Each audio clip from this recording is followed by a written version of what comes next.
What is going on, guys? It has been quite a minute or two since I have done a vlog. It's just been crazy. After we moved in, got settled down, just been having, get-togethers with friends, just, housewarming stuff and events, like car events, getting my car ready. Like, I've got so many updates to cover, and I'm going to try to condense it down into a few short minutes, and I'm going to try not to ramble on too long. I'm actually on my lunch break at work right now, so I thought I'd get something done because I plan on doing another video tomorrow to kind of talk about the Cervini Stalker front that I just recently installed. And there were some issues that we ran into, not really Cervini's fault, but just kind of, I want to talk about those small issues that I ran into, so that when you do order a Cervini's Stalker front, you kind of know what to expect.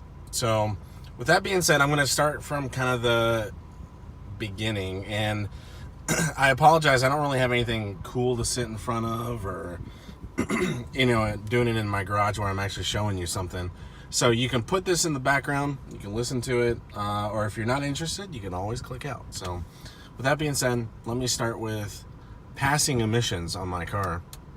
So without getting into too many details, a lot of the 2015 owners are experiencing either issues or they're not sure how to pass emissions with catless long tubes on their car. So ever since I've had my WRX, my Cougar, my Mustang, my previous Mustang, I haven't had cats. And I've always had to deal with this issue every time my birthday would come around because I'd have to get emissions done. So you've got a few options.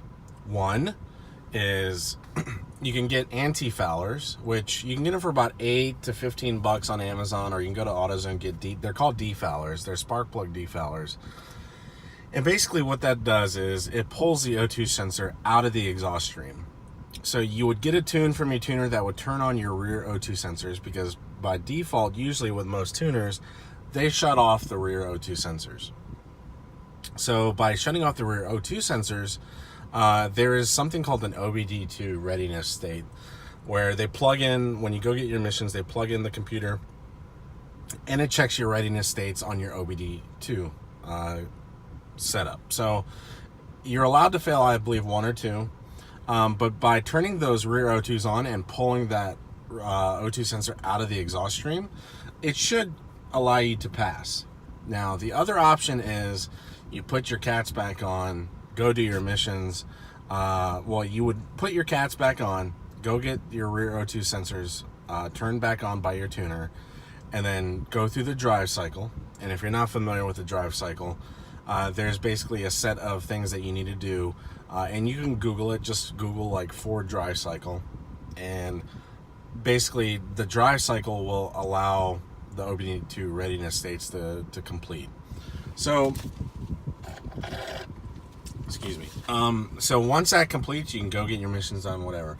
Now the third option, and it depends on your tuner, is they write you a tune that basically passes, that forces your OBD2 readiness states to check on without you doing anything.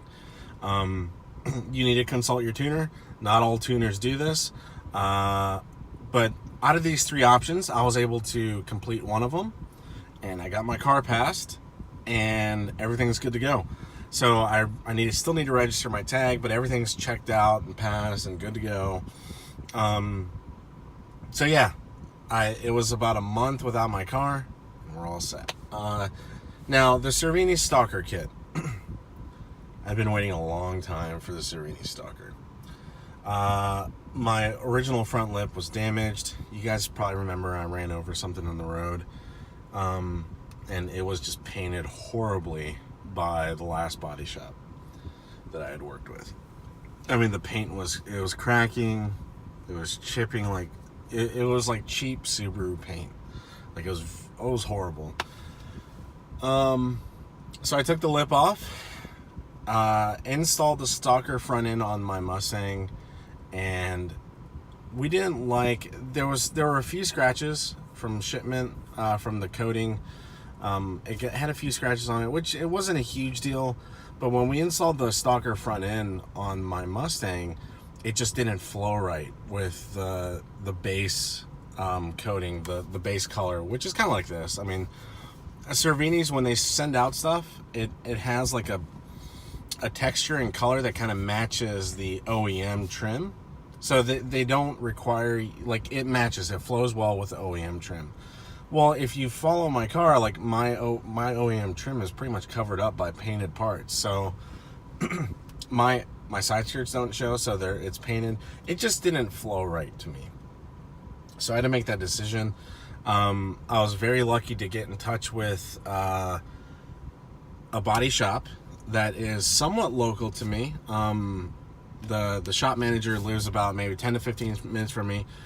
His name is his name on Instagram is DropTopSVT, and he is a manager and head painter at SSR Collision. So I started working with them, and does amazing work. I let them do my Icon spoiler, and it looks great. The match is really nice. It looks like glass. Like it looks better than OEM finish. So I was super lucky to start working with him, and I reached out to him. I said, hey, let's do the Cervini's front. Let's paint the whole thing. And on the Cervini's front, there's 3 modular pieces. There's a piece on the left, there's a piece on the right, and there's a piece in the center. We decided to do a different color scheme for those modular pieces. So yeah, tomorrow's video, I'm going to record. I'm going to kind of go into more detail on the problems that he ran into with that Cervini's Stalker front. That if you do choose to go this route, you really need to consult with your painter at your body shop and kind of forewarn them that there's going to be some issues. Not that there's Cervini's fault, but there's going to be painting issues that you're going to run into if your painter, one, doesn't know what they're doing, or they rush the job. So yeah, I'll go into those a little bit further into detail tomorrow in the Cervini's Stalker video that I'm going to be doing. Outside of that, last few things, ATLS550s has been doing awesome.